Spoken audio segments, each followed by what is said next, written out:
Om Shanti 16 January 2025।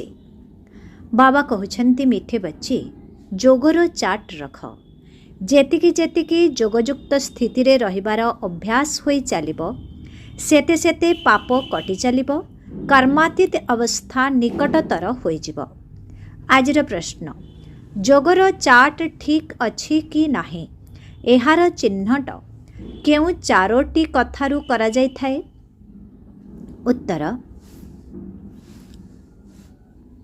उत्तर एक रे व्यक्तित्व, दुई रे चालीचलणी, तीन रे सेवा, चारि रे खुशी।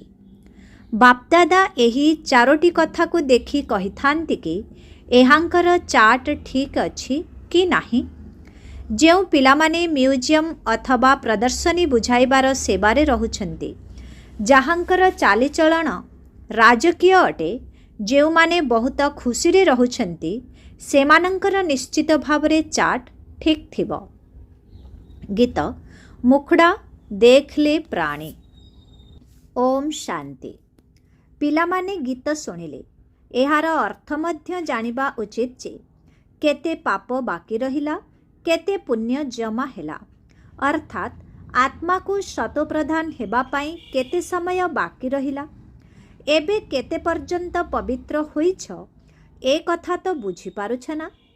चार्ट रे केही लेखुछंती मु 2-3 घंटा बाबा को मने पकाउछि, केही पुणी लेखुछंती मु 1 घंटा मने पकाउछि। एहा तो बहुत कम होई गला। बाबा को कम समय मने पकाइले कम पाप कटिबो। एबे तो बहुत पाप अछि ना जहा कि कटि नाही। आत्मा को ही प्राणी बोली कुहा जाए। तेणु एबे बाबा कहउछंती, हे आत्मा निजको पचार एही हिसाब रे केते पाप कटिथिबो। चार्ट द्वारा जना पड़ी थाए आमे केते पुण्यात्मा होइछु। ए कथा तो बाबा बुझाउछंती जे अंतिम समय रे ही कर्मातीत अवस्था हेबो। बाबा को मने पकाइबार अभ्यास होई गले पुणे अधिक पाप कटिबारे लागिबो। निजर जांच करिबा दरकार जे मु बाबांक स्मृति रे केते समय रहुछि। एथिरे गप मारिबार कौनसी कथा ही नाही। एठारे तो निजर जांच करिबाकु हेबो।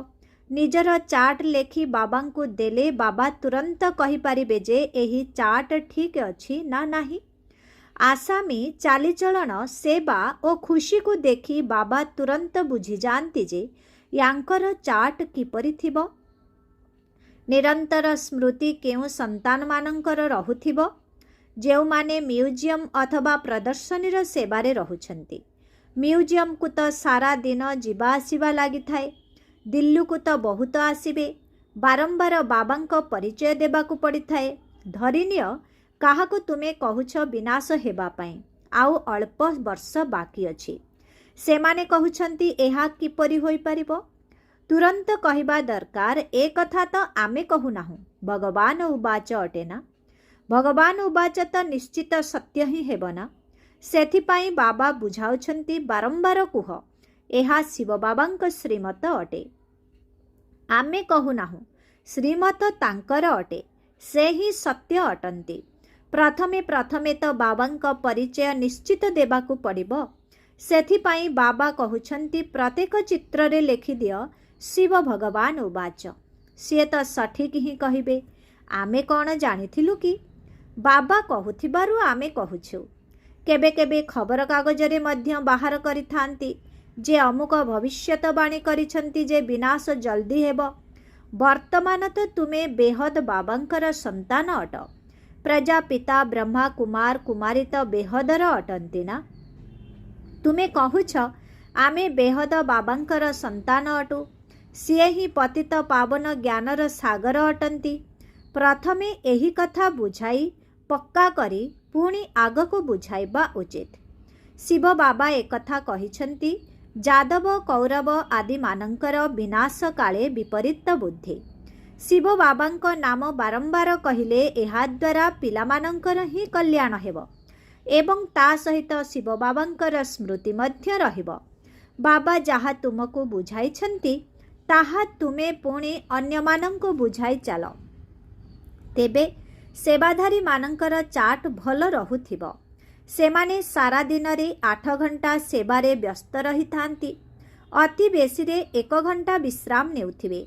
ତଥାପି ବି 7 ଘଣ୍ଟା ତ ସେବାରେ ରହିଥାନ୍ତି ନା। ତେଣୁ ବୁଝିବା ଦରକାର ଯେ ତାଙ୍କର ବିକର୍ମ ବହୁତ ବିନାଶ ହେଉଥିବ। ବହୁତଙ୍କୁ ଘଡ଼ି ଘଡ଼ି ବାବାଙ୍କର ପରିଚୟ ଦେଉଛନ୍ତି। ତେଣୁ ଏପରି ସେବାଧାରୀ ସନ୍ତାନମାନେ ନିଶ୍ଚିତ ଭାବେ ବାବାଙ୍କର ମଧ୍ୟ ପ୍ରିୟ ହୋଇଥାନ୍ତି। ବାବା ଦେଖୁଛନ୍ତି ଇଏ ତ ଅନେକଙ୍କର କଲ୍ୟାଣ କରୁଛନ୍ତି।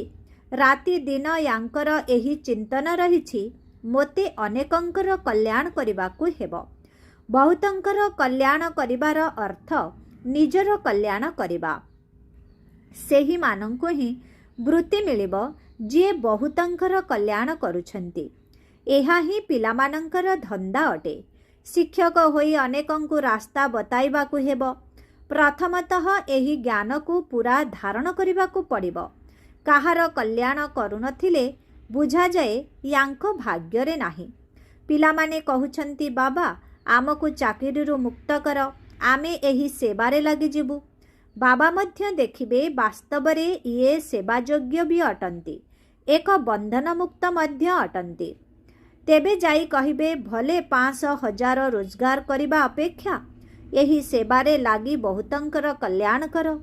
ଯଦିବା ତୁମେ ବନ୍ଧନ ମୁକ୍ତ ଅଛ, ତେବେ ବି ବାବା ସେବା କରିବାର ଯୋଗ୍ୟତା ଥିବାର ଦେଖିଲେ ହିଁ ରାୟ ଦେବେ। ସେବାଧାରୀ ସନ୍ତାନମାନଙ୍କୁ ତ ସବୁ ସ୍ଥାନକୁ ଡାକିଥାନ୍ତି। ସ୍କୁଲରେ ଛାତ୍ରମାନେ ପଢ଼ିଥାନ୍ତି ନା, ଏହା ମଧ୍ୟ ପାଠପଢ଼ା ଅଟେ। ଏହା କୌଣସି ସାଧାରଣ ମତ ନୁହେଁ। ସତ ଅର୍ଥାତ୍ ଯିଏ ସତ୍ୟ କହିଥାନ୍ତି। ଆମେ ଶ୍ରୀମତ ଅନୁସାରେ ଆପଣଙ୍କୁ ଏ କଥା ବୁଝାଉଛୁ। ଈଶ୍ୱରଙ୍କ ମତ ଏବେ ହିଁ ତୁମକୁ ମିଳୁଛି। ବାବା କହୁଛନ୍ତି ତୁମକୁ ଘରକୁ ଫେରିଯିବାକୁ ହେବ। ଏବେ ଅବିନାଶୀ ସୁଖର ସମ୍ପତ୍ତି ନିଅ। କଳ୍ପ କଳ୍ପ ତୁମକୁ ସମ୍ପତ୍ତି ମିଳିଆସୁଛି, କାହିଁକି ନା ସ୍ୱର୍ଗର ସ୍ଥାପନା ତ କଳ୍ପ କଳ୍ପ ହେଉଛି ନା। ଏ କଥା କେହି ଜାଣିନାହାନ୍ତି ଯେ ଏହି ସୃଷ୍ଟି ଚକ୍ର 5,000 ବର୍ଷର ଅଟେ। ମନୁଷ୍ୟ ତ ବିଲକୁଲ ହିଁ ଘୋର ଅନ୍ଧକାରରେ ଅଛନ୍ତି।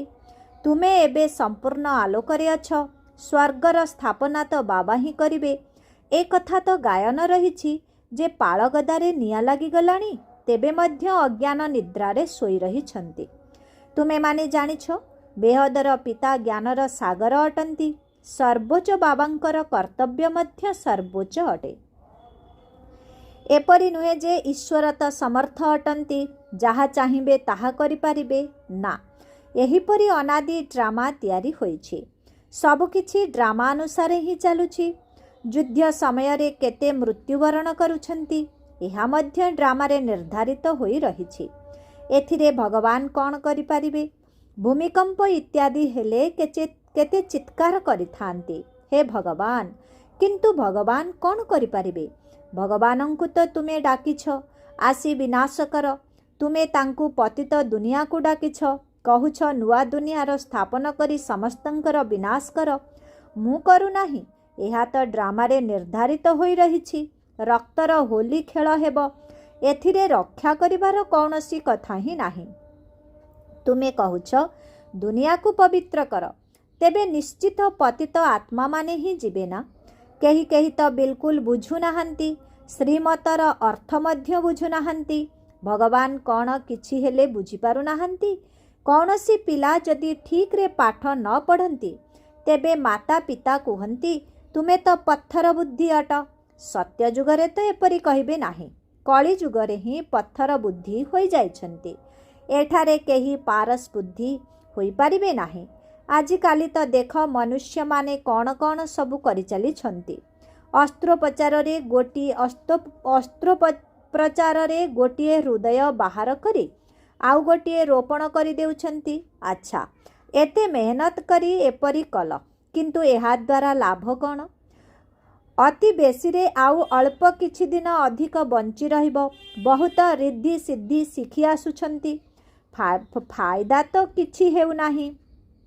ସେଥିପାଇଁ ହିଁ ଭଗବାନଙ୍କୁ ମନେ ପକାଉଛନ୍ତି ଯେ ଆସି ଆମକୁ ପବିତ୍ର ଦୁନିଆର ମାଲିକ କର। ଆମେ ପତିତ ଦୁନିଆରେ ରହି ବହୁତ ଦୁଃଖୀ ହୋଇଯାଇଛୁ। ସତ୍ୟ ଯୁଗରେ ତ କୌଣସି ରୋଗ ହେବ ନାହିଁ कि दुखर कौनसी कथा रहिबो नाही। एबे बाबांक द्वारा तुमे केते उच्च पद प्राप्त करुछ। एठारे मध्य मनुष्य पाठपढ़ा द्वारा ही उच्च डिग्री प्राप्त करुछंती, बहुत खुशी रे रहउछंती। तुमे संतान माने बुझुछ एमाने तो आउ अल्प दिन बंचिबे, मुंड उपरे बहुत पापर बोझ रहिछि, बहुत दंड भोग करिवे। निजकु तो पतित तो कहउछंती ना, विकारग्रस्त हेबाकू पाप बोली भाबु नाहंती। पाप आत्मा तो हेउछंती ना, कहउछंती गृहस्थ आश्रम तो अनादि कालरु चली आसुछि। तांकु बुझाई दिया जाउछि सत्य जुग त्रेता जुगरे ही पवित्र गृहस्थ आश्रम थिला। सेठारे पाप आत्मा माने नथिले, एठारे पाप आत्मा माने अछंती, सेथिपाई दुखी होई जाइछंती। एठारे तो अल्प कालर सुख रहिछि, रोग हेला एवं मृत्युवरण कले। मृत्यु तो पाटी खोला करी छिड़ा होइछि, अचानक हृदघात होई जाउछि। एठारे तो सुख काकविष्ठा समान, सेठारे तो तुमको असरंती सुख मिलिबो। तुमे सारा विश्वर मालिक हेउछ, कौनसी भी प्रकारर दुख हेब नाही, ना गरम हेब ना ठंडा हेब, सर्वदा बसंत ऋतु रहिब। तत्व मध्य व्यवस्थित होई रहिब। स्वर्ग तो स्वर्ग ही अटे, एथिरे राति दिनर फरक रहिछि। तुमे स्वर्गर स्थापना करिबा पाई ही बाबांकु डाकुछ, कहूछ आसी पवित्र दुनिया स्थापन कर, आमको पवित्र कर। तेणु प्रत्येक चित्र रे शिव भगवान उवाच लेखा हेबा उचित। एहा द्वारा सबुबेले शिव बाबा मने पड़िबे, ज्ञान मध्य देई चलिबे। म्यूजियम अथवा प्रदर्शनीर सेवारे ज्ञान और जोग उभय एकत्र चली थाए। जोगरे रहिबा द्वारा निशा चढ़िब। तुमे पवित्र होई सारा विश्व को पवित्र करुछ। जेतेबेले तुमे पवित्र होई जीव, सेतेबेले निश्चित तुम पाई सृष्टि मध्य पवित्र हेबा दरकार। शेष समय रे विनाशर समय होइथिबा कारणरु समस्तंकर हिसाब किताब चुक्त होई जीव। तुम पाई मोते नुआ सृष्टिर उद्घाटन करिबाकू पड़ुछि, पुणी शाखा खोली चलीछि। पवित्र कराइबा पाई नुआ दुनिया सत्यजुगर मूलदुआ तो बाबांको बिना केही पकाई परिबे नाही। तेणु एभली बाबांको मध्य मने पकाइबा दरकार। तुमे म्यूजियम आदिर उद्घाटन बड़ लोकंक द्वारा कराइले अधिक प्रचार हेब। लोकमाने जानिबे एठाकू एमाने मध्य आसुछंती। केही केही कहउछंती तुमे लेखि करि दियो, आमे कहिबु इए मध्य भूल होई जाउछि। भल भाबरे बुझी मौखिक भावे कहिबा तो बहुत भल। केही केही तो भाषण मध्य सठिक देबा पाई हाथ लेखा पढ़ी सुनाई थांती। तुम संतान मानंकु तो मौखिक भावे बुझाइबाकू पड़िबो। तुम आत्मारे तो समस्त ज्ञान रहिछि ना, पुणी तुमे अन्य मानंकु देउछ, जहा द्वारा प्रजा मानंकर वृद्धि होई चलीछि। लोक संख्या मध्य बढ़ी चलीछि ना, सबु जिनिस बढ़ी चलीछि। सारा वृक्ष जीर्ण शीर्ण होई गलानी। जेउमाने आम धर्मर होइथिबे सेमाने बाबांकु जानि जिबे। क्रमानुसारे तो रहिबे ना, सेमान समस्ते एकापरी पढ़ी पारिबे नाही। केही तो 100 नंबर रु 1 नंबर मध्य पाइबे। अल्प शुणिले एक मार्क मिलिगला तेबे स्वर्ग को चली जिबे। यह हेउछि बेहदर पाठपढ़ा, जहाकू बेहदर बाबा ही पढ़ाउछंती। जेउमाने एही धर्मर होइथिबे सेमाने बाबांकर होई जिबे। प्रथमे तो समस्तंकु निजर मुक्तिधाम घर को जीवाकू हेब, पुणी क्रमानुसारे एठाकू आसी चलिबे। केही केही तो त्रेतार अंतरे मध्य आसिबे। जदिओ ब्राह्मण हेबे, किंतु सबु ब्राह्मण सत्यजुग को जीवे नाही, त्रेता जुगर शेष पर्यंत मध्य आसिबे। ए कथा बुझिबा दरकार। बाबा जानिछंती राजधानी स्थापन हेउछि, समस्ते एका भली होई पारिबे नाही। राजधानी रे तो भिन्न भिन्न प्रकारर पद दरकार ना। प्रजांकु बाहर वाला कुहा जाए। बाबा बुझाइथिले सेठारे मंत्री आदिंकर आवश्यकता पड़िब नाही। सेमानंकु एबे श्रीमत मिली जाइछि, जहा द्वारा एपरी होइछंती। सेमाने काहाठारु राय नेबे नाही, मंत्री आदि केही रहिबे नाही। पुणी जेतेबेले पतित हेबे सेतेबेले जणे मंत्री जणे राजा राणी रहिबे। एबे तो केते मंत्री रहिछंती। एठारे तो पंचायती राज्य चलीछि ना। जनंकर मत अन्य जनंक सहित मिसु नाही। जनक सहित बंधुत्व रख, ବୁଝାଅ, ତେବେ ସିଏ କାମ କରିଦେବ। ଅନ୍ୟ କେହି ଯଦି ଆସିଲେ ତାଙ୍କ ମନକୁ ତୁମ କଥା ଯଦି ପସନ୍ଦ ନ ଆସିଲା ତେବେ କାମକୁ ଆହୁରି ବିଗାଡ଼ି ଦେବେ। ଜଣକର ବୁଦ୍ଧି ଅନ୍ୟ ଜଣଙ୍କ ସହିତ ମିଶିପାରିବ ନାହିଁ। ସେଠାରେ ତ ତୁମର ସବୁ କାମନା ପୂର୍ଣ୍ଣ ହୋଇଯିବ। ତୁମେ କେତେ ଦୁଃଖ ଭୋଗ କରିଛ, ଏହାର ନାମ ହିଁ ହେଉଛି ଦୁଃଖଧାମ। ଭକ୍ତି ମାର୍ଗରେ କେତେ ଧକ୍କା ଖାଇଛ, ଏହା ମଧ୍ୟ ଡ୍ରାମା ଅଟେ। ଯେତେବେଳେ ଦୁଃଖୀ ହୋଇଯାଉଛନ୍ତି ସେତେବେଳେ ବାବା ଆସି ସୁଖର ସମ୍ପତ୍ତି ଦେଉଛନ୍ତି। ବାବା ତୁମର ବୁଦ୍ଧିକୁ ଖୋଲି ଦେଇଛନ୍ତି। ମନୁଷ୍ୟମାନେ ତ କହୁଛନ୍ତି ସାହୁକାରମାନଙ୍କ ନିମନ୍ତେ ଏହା ସ୍ୱର୍ଗ ଏବଂ ଗରିବମାନଙ୍କ ପାଇଁ ନର୍କ ଅଟେ। ତୁମେ ଯଥାର୍ଥ ଭାବେ ଜାଣିଛ ସ୍ୱର୍ଗ କାହାକୁ କୁହାଯାଉଛି। ସତ୍ୟ ଯୁଗରେ କେହି ଦୟାର ସାଗର କହି ଡାକିବେ ନାହିଁ। ଏଠାରେ ଡାକୁଛନ୍ତି ଦୟା କର, ମୁକ୍ତ କର। ବାବା ହିଁ ସମସ୍ତଙ୍କୁ ଶାନ୍ତିଧାମ ସୁଖଧାମକୁ ନେଇଯାଇଥାନ୍ତି।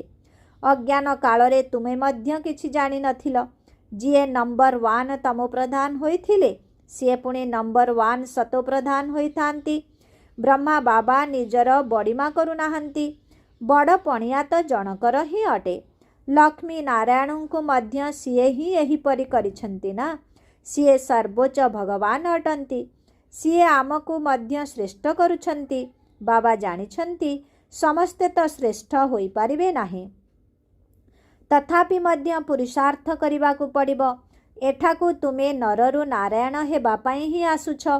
କହୁଛନ୍ତି ବାବା ଆମେ ତ ସ୍ୱର୍ଗର ବାଦଶାହୀ ନେବୁ। ଆମେ ସତ୍ୟନାରାୟଣଙ୍କ ସତ୍ୟ କଥା ଶୁଣିବାକୁ ଆସିଛୁ।